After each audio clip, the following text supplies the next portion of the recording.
Welcome to Farming Aid. For decades, Herefords were known as the dependable, easy-keeping cattle with the classic red body and white face. But over the last 20 years, something major has changed.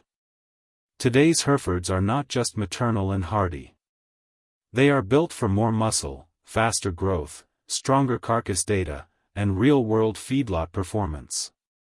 So what actually happened?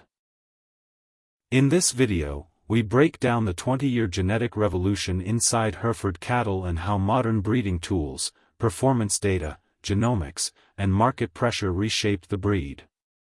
From rising weaning weights and improved ribeye area to better feed efficiency and competitive carcass quality, Herefords have quietly evolved into high-performance beef cattle that can compete in today's data-driven industry. If you are a rancher, cattle breeder, livestock investor, or simply interested in beef production trends for 2026 and beyond, this deep dive will show you how Herefords adapted, improved, and positioned themselves for the future of commercial beef production. To understand the revolution, you have to start with the traditional Hereford, officially known as the Hereford cattle.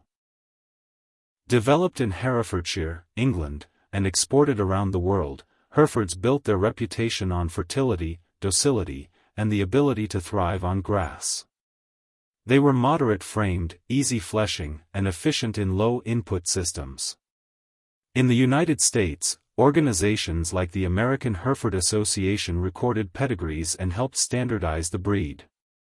For decades, the focus was simple: maintain breed character and improve consistency.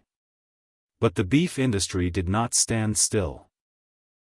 By the early 2000s, packers were demanding heavier carcasses with better yield grades and improved marbling. Feedlots wanted cattle that could convert feed into gain more efficiently. Commercial cow-calf producers wanted calves that hit the ground running and weaned heavy. Angus genetics were gaining momentum, especially with branded beef programs. Herefords faced pressure. They were respected, but sometimes perceived as slower growing or less muscular compared to some continental breeds. This pressure triggered a major shift in selection priorities. Breeders began leaning heavily into expected progeny differences, or EPDs.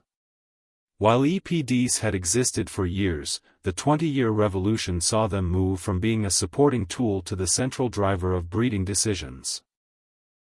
Instead of selecting bulls mainly by eye, breeders increasingly selected on documented numbers for weaning weight, yearling weight, ribeye area, and carcass weight.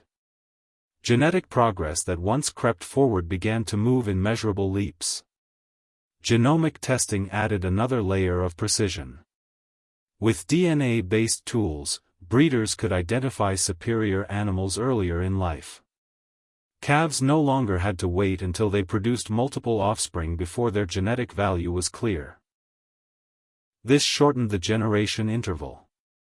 Faster turnover meant faster genetic gain. Traits like muscle expression and post-weaning growth became more predictable.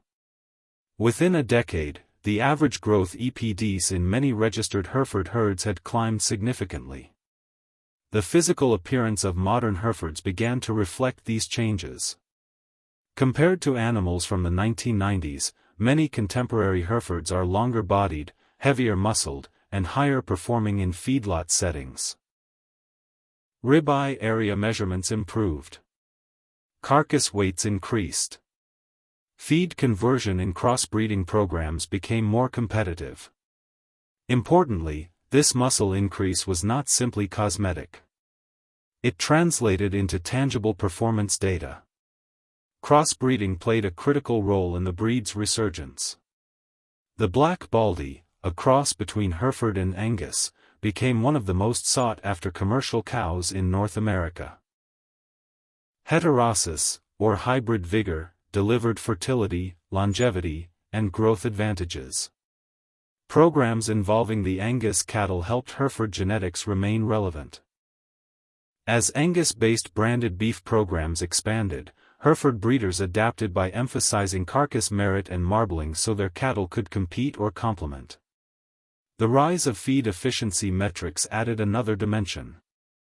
Residual feed intake, or RFI, became a selection target in progressive herds. Rather than just chasing bigger cattle, breeders started looking for animals that gained efficiently without excessive intake. This prevented the breed from simply growing larger without regard for cost of gain. The modern Hereford had to be both muscular and economical. Another major change was the increasing use of artificial insemination and embryo transfer. Elite sires could now influence thousands of calves across continents.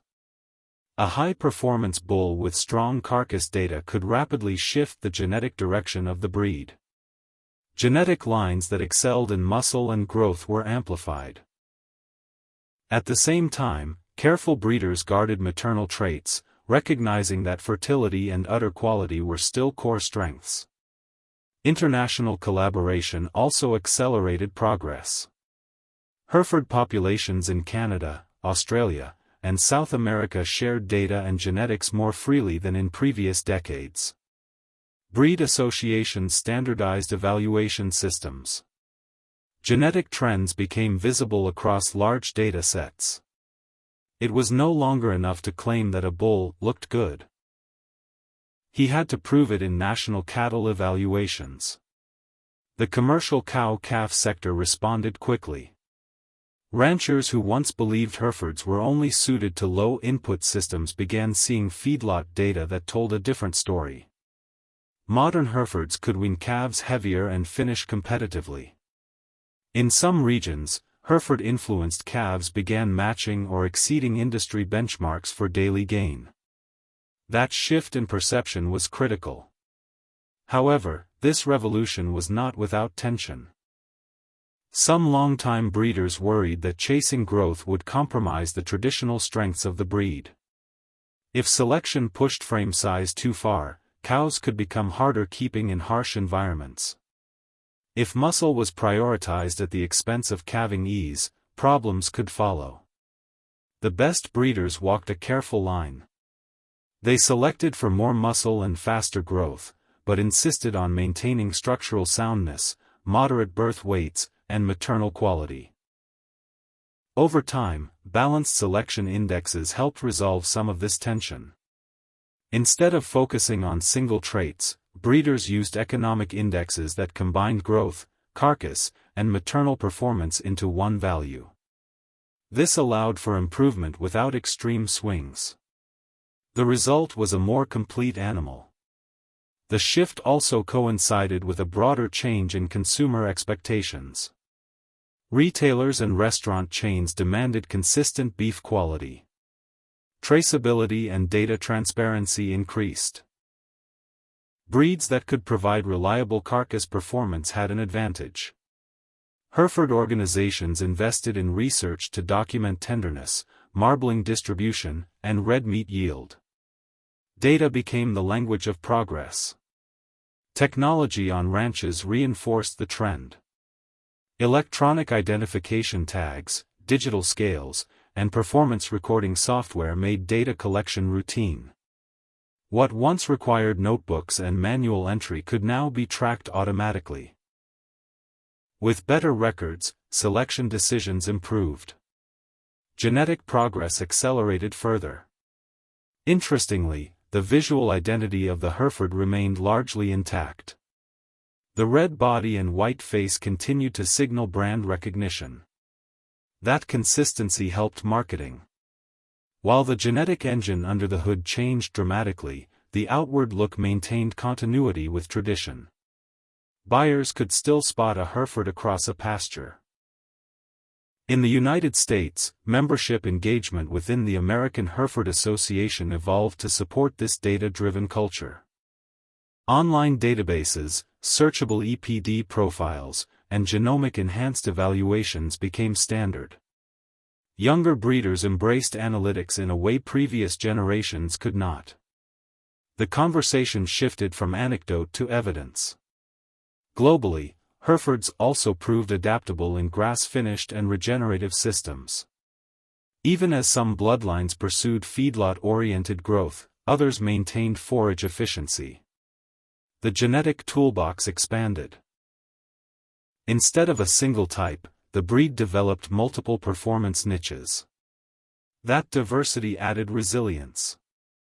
The impact of the 20-year genetic revolution is measurable.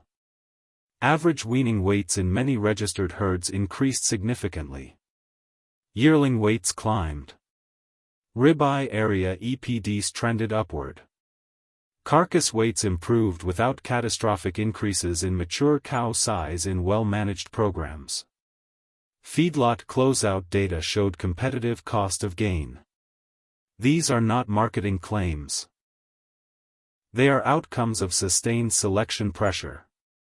So what happened to Herefords? They moved from a reputation rooted primarily in maternal reliability to one that includes measurable muscle and performance credibility. They embraced genomics rather than resisting it. They responded to market signals instead of ignoring them. They leveraged crossbreeding systems instead of competing blindly. Perhaps the most important change was mindset. The modern Hereford breeder no longer sees tradition and innovation as opposites. The breed's history is respected, but not frozen in time. Genetic tools are used aggressively, but not recklessly. Growth is pursued, but balanced with functionality. As we look toward 2026 and beyond, the trajectory suggests continued refinement. Feed efficiency will likely gain even more emphasis as input costs remain volatile. Methane and sustainability metrics may enter mainstream selection indexes. Data from commercial herds could feed back into seed stock decisions at a larger scale. The Hereford of the future will almost certainly be even more data validated. Yet despite all this progress, the essence remains familiar. A rancher standing at a fence line still sees a calm cow raising a healthy calf. The white face still stands out against green grass or dry range. The difference lies beneath the surface, in DNA sequences, performance databases, and decades of disciplined selection. The 20-year genetic revolution did not erase the Hereford. It sharpened it. More muscle, faster growth, and competitive carcass performance now sit alongside fertility and adaptability. In a beef industry that rewards measurable efficiency, that transformation may be exactly what ensured the breed's relevance. The story of Herefords over the last 2 decades is not one of disappearance. It is one of reinvention grounded in science. It proves that even the most traditional breeds can evolve when guided by clear goals and reliable data. And for producers looking at the balance sheet, that evolution is not theoretical. It shows up in heavier calves, stronger sale averages, and cattle that work from pasture to plate. The 20-year genetic revolution shows that tradition and innovation don't have to conflict. By embracing performance data, crossbreeding opportunities, and advanced reproductive technologies, Herefords have not only stayed relevant. They've evolved into a breed that meets the demands of today's beef industry without losing its classic identity. For ranchers, breeders, and beef enthusiasts, this story is proof that careful, science-driven improvement can secure both profitability and the enduring legacy of a breed. If you found this breakdown useful, make sure to like, subscribe, and leave a comment sharing your thoughts on the Hereford transformation or your own experiences with modern beef genetics.